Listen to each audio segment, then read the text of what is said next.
Hey guys, welcome back to TechMan. Today, let me show you how to get your old account back in Monster Legends. Have you ever opened Monster Legends and realized, wait, where's my old account? Yeah, I've been there, panicking a bit because you don't want to lose all your monsters and progress. The first thing to check is whether your old account was linked to Facebook or Google Play. If it was just a guest account, recovery is unfortunately almost impossible, especially if you're in a new device.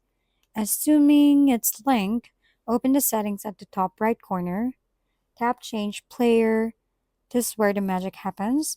You see any linked account listed, so just pick Facebook or Google Play, log in, and boom, your old account should return.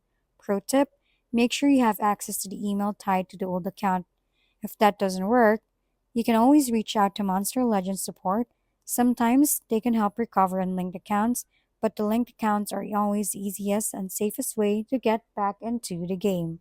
If we've been helpful, kindly give us a thumbs up and don't forget to hit the subscribe and bell button for more contents. For any questions and suggestions, comment down below.